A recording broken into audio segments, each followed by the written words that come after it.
is Valley News Live at 5. The guy turned around and you could see the inside of his neck. He had slit his neck with some object.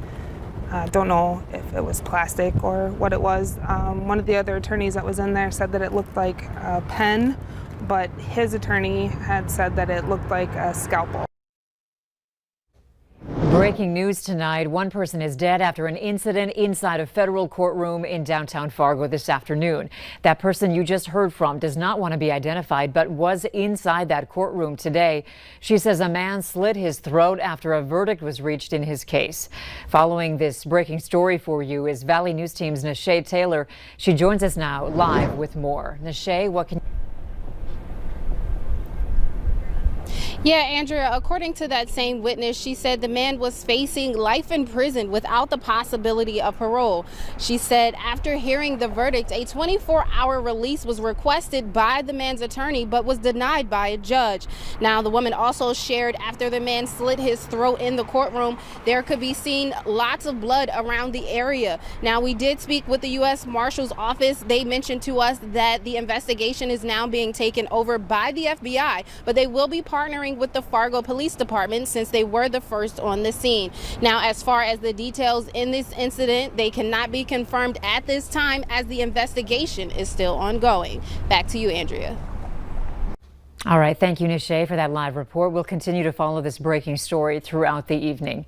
Our great weekend is extending into the work week. Nothing wrong with that. Let's check in with Hutch to see how this evening looks. Hutch? Andrea, good evening. Hello, everyone. Definitely summer-like out there, and with the summer-like conditions, the dry conditions, and the wind, we do have that red flag warning continuing until 8 o'clock tonight in northeast North Dakota and the James River Valley. And look at the temperatures. Near the international border is where things are warmest. It is 90 in Roseau, 10 degrees cooler in Bemidji, Grand Forks 84, 83 in Fargo this hour. Just a couple of blips on the radar screen, but they are in the Arrowhead of Minnesota. So we remain high and dry. Your evening plans look to be pretty good. If you want to get out and hit a few golf balls, just know the south wind will continue to be a little on the breezy side. We will sneak down after sunset into the 60s. The wind subsides a little, but it'll still be a little breezy as well. Comfortable all night long in Grand Forks and in Fargo. Coming up, though, we have some changes to talk about, including some much needed rain in the forecast. I'll have details on what days will bring the best opportunity for a few drops in our areas here in just a few minutes. Okay, thanks, Hutch. There are new mask guidelines in North Dakota. Health leaders announced today the state is following the CDC's latest mask guidance, which states fully vaccinated individuals can ditch their mask indoors and outdoors in most cases. It's still recommended that you wear a mask in a healthcare setting when flying or taking public transportation, or if your employer or a business requires it. Vaccinated people with a weakened immune system should consult with their doctor for the best course of action. As the number of vaccine doses administered in Minnesota approaches 5 million, the state health department today is reporting 589 new cases and 0 additional virus deaths. There are currently over 400 COVID patients in the hospital. More than 53% of those ages 16 and up have been fully vaccinated, with about 62% receiving at least one vaccine dose. In total, about 4.9 million vaccine doses have been administered in Minnesota. A bomb squad was called to a Minnesota bar after a group of treasure hunters brought a mortar round to show others. Authorities were called to the Nimrod bar at around 3:30 yesterday afternoon after someone said that the mortar round was possibly live. The caller said the group who brought it found it at the Shell City Bridge. The mortar is estimated to be from the Korean War era. Officials say it will be disposed of in a safe manner. A Fargo man is sentenced for more than 4 years in federal prison for his involvement in a violent robbery. Tyreek Berry was convicted of interfering with commerce by threats and violence, or Hobbs Act robbery.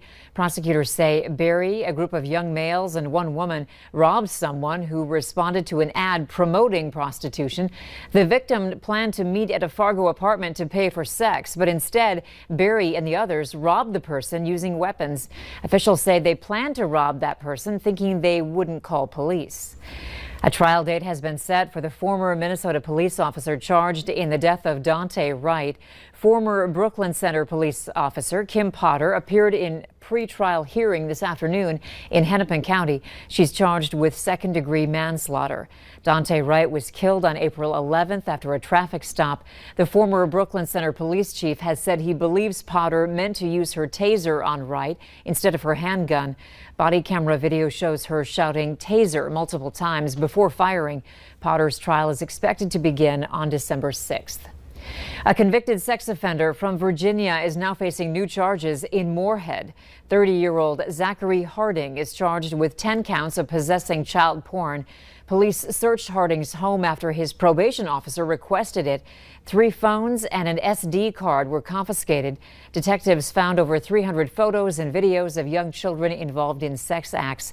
Harding faces up to 100 years in prison. 44-year-old Timothy Ost is in jail this afternoon after authorities spent 2 weeks looking for him. On May 2nd, Ost was named a person of interest in an aggravated assault case. Police say he broke into a trailer and stabbed a man before taking off on his bicycle. He was arrested over the weekend for an unrelated warrant. The United States plans to share 20 million additional COVID-19 vaccine doses internationally by the end of June. President Biden made the announcement today that new steps are underway to ramp up efforts to help the world fight COVID-19. In addition to the 60 million AstraZeneca doses previously committed, the president says the U.S. will also share at least 20 million doses of Pfizer, Moderna, and Johnson & Johnson vaccines. This means over the next 6 weeks, the U.S. will deliver a total of 80 million COVID-19 doses to the rest of the world, which is about 13% of the vaccines produced in the U.S. We'll share these vaccines in the service of ending the pandemic everywhere. And we will not use our vaccines to secure favors from other countries. President Biden has yet to announce which countries will be receiving the additional doses, although he has already pledged to help Canada and Mexico. The Biden administration also announced today about 39 million families will begin receiving monthly child tax credit payments for the first time this summer.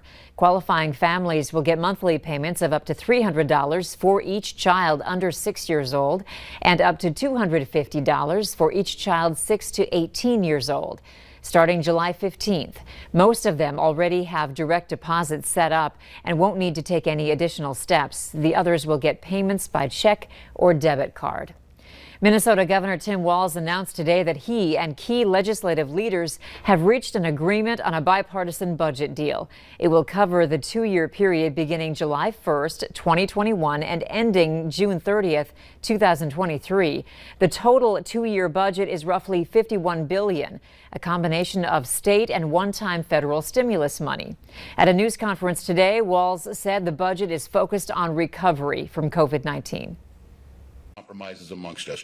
We were able to do that, and I would be glad to say in a fiscally responsible manner to understand that COVID and the battle against COVID isn't totally done, but we have moved into a new phase. We have moved into a new phase where Minnesotans are now back in all of their businesses, they're back in their schools, and we're moving forward. But there's recovery to be done. Minnesota's overall budget is composed of many smaller bills covering things like transportation, health and human services, public school aid, higher education, and public safety. Since 2009, deaths by suicide have slowly risen in North Dakota. Now 2 men are teaming up to raise awareness of suicide prevention with motorcycles. Mike Maples, the president of Brothers Keepers Motorcycle Club, lost his stepson to suicide. He teamed up with the North Dakota Suicide Prevention Coalition and plans to ride his motorcycle from the North Dakota-Canada border to Texas. One of the things with me with riding the bike, it's my therapy. So I get out on the open road, all my problems kind of blow away in the wind. And then, you see the old postcards that people used to send way back in the day where they're on vacation and send it to friends and family. Wish you were here. For more information on the ride, you can head to the North Dakota Suicide Prevention Coalition website. The link is listed right now on the bottom of your screen. And YWCA Cass Clay is bringing more affordable housing to Fargo. The YWCA plans to buy the former Presentation Center convent building and turn it into 19 affordable, safe housing units. This is in addition to the 72 apartments the organization already operates, as well as their emergency shelter, which is the largest domestic abuse shelter in North Dakota. The new housing site will be named Lantern Light in honor of the founder of the Presentation Sisters, who would care for orphans late into the night back in the 1700s. West Fargo police are keeping an eye out for kids wearing their bike helmets, and it could earn them a reward. They just launched their I Got Caught program. While out on patrol this summer, officers will be on the lookout for children wearing helmets while on their bikes. If your child is caught, they will receive a coupon for a free ice cream cone at Dairy Queen. The program runs throughout the summer. Many North Dakota ranchers and farmers are hoping for rain, but one is hoping for it for a unique reason. We'll show you a 10-acre corn maze later on Valley News Live at 5. But next, dry and very hot weather for the season continues across the valley. Today's hottest temperatures were found near the international border. Roseau at 90 are a peak temperature today. Not bad for golfing down at the Dakota Magic Casino as things were busy down there. We'll have your forecast, which it does include a few drops, next.